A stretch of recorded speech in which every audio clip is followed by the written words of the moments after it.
खबर हिमाचल प्रदेश से। Smart city को विफलता की तरफ धकेला जा रहा है। स्मार्ट सिटी का मकसद था कि हर मौसम में पर्यटकों और स्थानीय लोगों को यहां हर सुविधा मिले, बेरोजगारों को रोजगार मिले, बेरोजगारों को रोजगार के लिए बाहर न जाना पड़े, हर जगह सीसीटीवी कैमरे हो, पब्लिक ट्रांसपोर्ट अच्छी होनी चाहिए थी। स्मार्ट सिटी को सुरक्षित करना था। अगर स्मार्ट सिटी के फेल होने का मुख्य कारण यह है कि करोड़ों की इस परियोजना का कार्य चरणबद्ध तरीके से नहीं हो रहा है।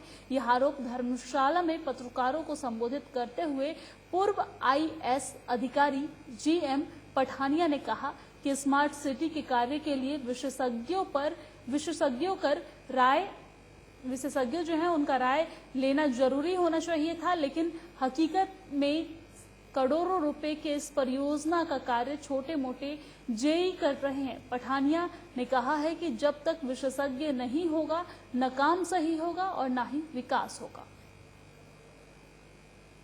सबसे पहले इम्पोर्टेंट हमको ये अंडरस्टैंड करना पड़ेगा कि जो स्मार्ट सिटी का प्रोजेक्ट था वो धर्मशाला वासियों के लिए एक once in lifetime project था, क्योंकि 2000 करोड़ रुपया या 2200 करोड़ रुपया बार बार नहीं मिलेगा।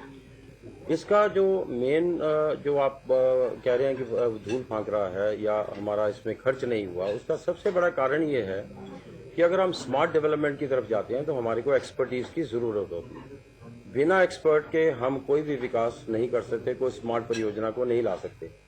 लेकिन यहाँ पे हमारा प्रॉब्लम ये हुआ कि हमारा जो पीएमसी के सिलेक्शन के टाइम के ऊपर वहाँ पे एडवर्स रिलैक्सेशंस करके एक्सपर्ट जो नॉलेज था या एक्सपर्टीज एक्सपीरियंस था उसको वहां से निकाल के आज जो पीएमसी हमारे पास है उसके पास उन प्रोजेक्ट को इम्प्लीमेंट करने के लिए एक्सपर्ट। और इस बीच वक्त हो चला है एक छोटे से ब्रेक का, कहीं मत जाइएगा, फौरन लौटते हैं।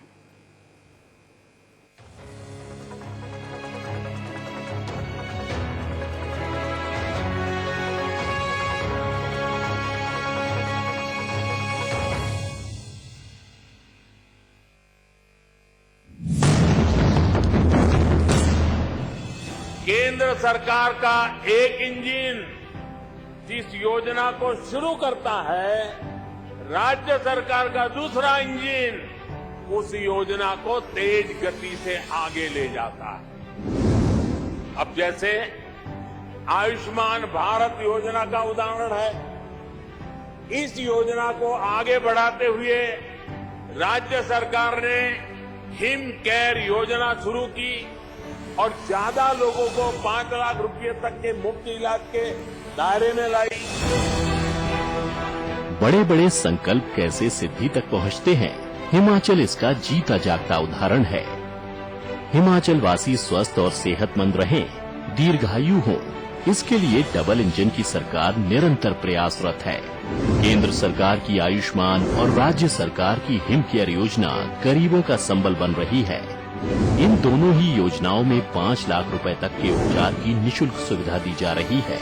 आयुष्मान या हिम केयर कार्ड होने पर मरीज सरकारी या चुनिंदा निजी अस्पतालों में निशुल्क इलाज करा सकता है। मेरी मदर श्रीमती फूला अवस्थी, जो कि जनवरी 20 में अस्पताल में दाखिल हुई थी, इनको अस्थमा प्रॉब्लम थी और बीपी और थोड़ा हार्ट की प्रॉब्लम भी हो गई थी।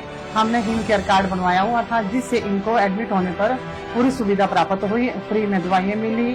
गरीब परिवारों के लिए जो कि अपना रोजी रोटी कमा के दवाइयों का खर्च नहीं पूरा कर पाते हैं, उनके लिए ये बहुत अच्छी योजना है। हम इस सरकार का बहुत धन्यवाद करते हैं। गरीब की पीड़ा को करीब से समझने वाले जयराम ठाकुर ने ये सुनिश्चित किया है कि राज्य में कोई भी व्यक्ति पैसे की तंगी के कारण इलाज से वंचित न रहे। हिम केयर योजना में प्रत्येक पात्र लाभार्थी परिवार के 5 सदस्यों को शामिल किया जा सकता है। अगर किसी परिवार में 5 से अधिक सदस्य हैं, तो उनके 2 कार्ड बनाए जाएंगे। इस योजना का लाभ प्राप्त करने के लिए कोई आयु सीमा निर्धारित नहीं की गई है। डबल इंजन सरकार की दोनों स्वास्थ्य योजनाएं जरूरतमंदों की पीड़ा दूर करने में संजीवनी साबित हो रही हैं। हम एक गरीब फैमिली से बिलोंग करते थे जी, और सरकार ने हमारे को बहुत हेल्प दी हिम केयर कार्ड की ही। इस हिम केयर कार्ड की वजह से आज मैं दूसरी बार भी ठीक होगी जी। मैं सरकार का बड़ा बड़ा धन्यवाद करती हूँ जी। राज्य में आयुष्मान भारत योजना के तहत 4,32,000 परिवारों को गोल्डन कार्ड जारी किए गए हैं। जुलाई 2022 तक इस योजना में 1,49,000 लाभार्थियों को 187.53 करोड़ रुपए की निःशुल्क चिकित्सा सहायता उपलब्ध कराई गई। जो परिवार आयुष्मान भारत योजना के पात्र नहीं है या सरकारी अथवा सेवानिवृत्त कर्मचारी नहीं है, ऐसे लोगों के लिए जयराम सरकार की हिम केयर योजना मददगार साबित हो रही है। जन स्वास्थ्य सुरक्षा से जुड़ी इस योजना के तहत 6,18,000 परिवारों को हिम केयर हेल्थ कार्ड जारी किए गए हैं। मुख्यमंत्री हिम केयर योजना में अब तक 3,08,000 लाभार्थियों को 285 करोड़ 35 लाख रुपए की निःशुल्क चिकित्सा सुविधा उपलब्ध कराई गई। राज्य में ज्यादा से ज्यादा लोग हिम केयर योजना का आसानी से फायदा उठा सके, इसके लिए हिम केयर कार्ड को रिन्यू कराने की अवधि 1 साल से बढ़ाकर 3 साल की गई है। इस योजना में नए परिवार साल में कभी भी शामिल हो सकते हैं। इस वित्त वर्ष राज्य की विभिन्न जेलों में बंदियों को भी लाया गया है। पूरा और निःशुल्क इलाज मिले सबको, यह था हमारा सपना। आयुष्मान भारत हिम केयर से बना स्वस्थ हिमाचल अपना। आयुष्मान और हिम केयर के साथ स्वस्थ हिमाचल का सपना हो रहा साकार।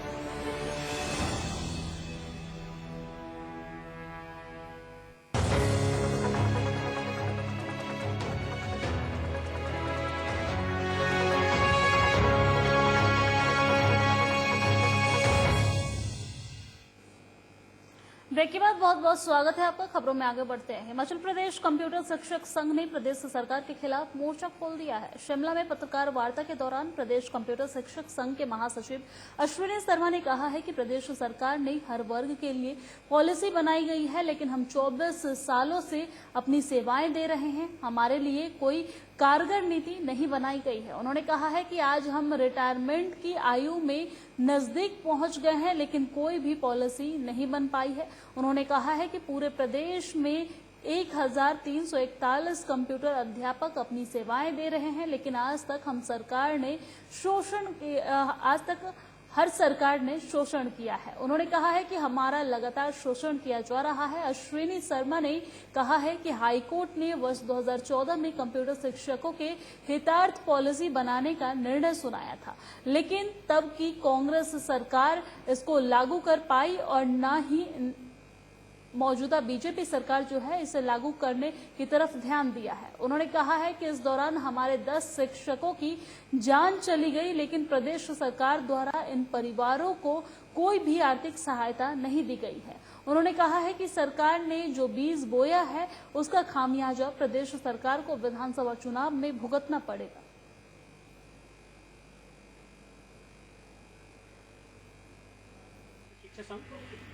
जी आज एक प्रेस वार्ता एक था अपना सरकार के साथ में बातचीत करने का और मीडिया के थ्रू सरकार तक अपनी बात पहुंचाने का, ये अपने को शिक्षा विभाग में समायोजित किया जाए। यदि ऐसा नहीं बन पाता है तो एक समान काम के लिए समान वेतन दिया जाए, जो लेक्चर का इनिशियल स्टार्ट है वो दिया जाए। क्या है आपकी सरकार? मांग वही बोल रहा हूँ मैं, अपना डिपार्टमेंट में समायोजन होना चाहिए। डिपार्टमेंट में अपनी जो सर्विस में मर्ज होनी चाहिए, क्योंकि अपना एक शैक्षिक कार्य का लंबा अनुभव है। लगभग 24 वर्षों से हम लोग शिक्षा विभाग में अपनी सेवाएं दे रहे हैं। सरकार अगर एक बार बातचीत का रास्ता, उसके बाद में जैसा मैंने पूर्व में बोला है कि हम लोग अगले रास्ते पर चलने के लिए बिल्कुल तैयार है। और आंदोलन का हमारा पिछला भी लंबा इतिहास रहा है, तो हम उस आंदोलन से भी पीछे हटने वाले। और सरदार पटेल यूनिवर्सिटी मंडी वाइस चांसलर अनुपमा सिंह ने आज प्रेस कॉन्फ्रेंस किया है, जिसमें उन्होंने सरदार पटेल यूनिवर्सिटी को मंडी में स्थापित होने पर प्रदेश सरकार का धन्यवाद किया है। उन्होंने पत्रकारों से बात करते हुए कहा है कि वल्लभ कॉलेज में विद्यार्थियों की संख्या अधिकतर हो गई है। वर्तमान में ये संख्या 5 से 7 हजार है। जिससे छात्रों को पढ़ने और अध्यापकों को पढ़ाने में कहीं न कहीं दिक्कतें आ रही है। उन्होंने मीडिया के माध्यम से प्रदेश सरकार से मांग की है कि बच्चों की बढ़ती संख्या को देखकर सरकार मंडी के आसपास कॉलेज खोलने की मांग की है, जिसमें शिक्षा का समन्वय बना रहे ताकि बच्चों को शिक्षा में किसी भी प्रकार की समस्या न हो। उन्होंने मंडी शहर के साथ किसी जगह पर कॉलेज खोलने को लेकर हस्ताक्षर अभियान की शुरुआत करेगी, जिससे ये मांग प्रदेश सरकार जल्द पूर्ण करे। प्रॉब्लम्स हैं, स्टूडेंट्स बहुत ज़्यादा है, प्रेशर बहुत ज़्यादा है इस कॉलेज में। 6000 मैंने सुना था 2-3 साल पहले की यहाँ की स्ट्रेंथ है। लास्ट ईयर मेरे ख्याल 6500 स्ट्रेंथ थी, इस साल 7000 प्लस स्ट्रेंथ हो गई है। तो इस तरह से टीचर्स भी प्रेशराइज रहते हैं, इंफ्रास्ट्रक्चर भी प्रेशराइज रहता है और स्टूडेंट्स भी जो है उनको क्वालिटी एजुकेशन नहीं मिल पाती है। तो मैंने बहुत सोचा कि क्या इसका किया जाता है। यहाँ अगर हम इंफ्रास्ट्रक्चर इंक्रीज करने की बात करें तो हमारे पास लैंड भी नहीं है और college has been very kind कि हमने अपनी यूनिवर्सिटी भी इसी कॉलेज में से चलाई 3-4 साल, है ना। वो भी प्रेशर रहता है, ईवीएम की यहाँ पड़ी रहती हैं एक हॉल में, वो भी कॉलेज पे प्रेशर रहता है। और कुछ होता है तो यहाँ पे मेले लग जाते हैं, मेलों का भी इधर प्रेशर रहता है। तो बहुत ज़्यादा सैचुरेटेड है जो यहाँ के रिसोर्सेज है इस कॉलेज के, जो स्टूडेंट्स को एक एजुकेशन देने के लिए। तो मैं आपके माध्यम से सरकार को ये प्रपोज करती हूँ कि एक और कॉलेज मंडी के आसपास के क्षेत्र के और औद्योगिक क्षेत्र बद्दी में नामी कंपनियों के नाम से ही नकली उत्पाद बेचने का पुलिस ने भंडाफोड़ किया है। पुलिस ने बद्दी में कंपनी प्रतिनिधि की शिकायत पर कार्रवाई करते हुए बद्दी में एक दुकान पर दबिश दी है और हार्पिक व कोलिन की 263 बोतल जो है वो बरामद की है। जानकारी के मुताबिक पुलिस थाना बद्दी को भी दी गई शिकायत में मेसर्स रेकिट बेंकीजर प्राइवेट लिमिटेड के लिए काम करने वाली संस्था स्पीड सर्च सिक्योरिटी नेटवर्क्स के प्रतिनिधि करमजीत सिंह ने कहा है कि कंपनी को सूचना मिली है कि बद्दी में उनके ब्रांडेड उत्पादों के डुप्लीकेट उत्पादों की बिक्री की जा रही है। इससे न केवल ग्राहकों को ठगा जा रहा है बल्कि सरकार के राजस्व का भी नुकसान पहुंचाते हुए कंपनी की छवि को खराब करने की कोशिश की जा रही है। इस शिकायत के आधार पर बद्दी पुलिस ने कंपनी प्रतिनिधियों संग एक दुकान पर दबिश दी और वहां से हार्पिक व कॉलिन के 263 बोतल जो है वो बरामद की है। डीएसपी बद्दी नवदीप सिंह ने बताया है कि पुलिस ने इस संदर्भ में जालसाजी व कॉपीराइट्स एक्ट के तहत केस दर्ज कर कार्रवाई शुरू कर दी है। उत्पादों की सत्यता जांचने के लिए उन्हें लैब में जांच के लिए भेज दिया जाएगा। कंपनी की तरफ से एक इनके मैनेजमेंट से आए थे, इन्होंने एक कंप्लेंट दी पुलिस स्टेशन में कि इनकी जो कंपनी के जो गुड्स और प्रोडक्ट्स हैं जैसे कि टाटा सॉल्ट है, हार्पिक है, लाइजॉल है, इस तरह की चीज़ें जो है मार्केट में डुप्लीकेट बना के बेची जा रही हैं यहाँ बद्दी में। तो इसके चलते हमने एक रेड कंडक्ट की। यहाँ साई रोड के पास फेज 1 में एक दुकान है जो कि आनंद शर्मा जिसके ऑनर है। तो उस रेड में हमें वहाँ पे कुछ 263 हमने शीशियाँ सीज़ की हैं हार्पिक की। तो उन्हें सीज़ करके फर्दर एग्जामिनेशन के लिए भेजा गया है लेबॉर्ट्री और सेक्शन 420 IPC और 6365 कॉपीराइट एक्ट में मामला रजिस्टर किया गया। और मेरे साथ हिमाचल प्रदेश की खबरों में फिलहाल इतना ही। मुझे दीजिए इजाजत। नमस्कार।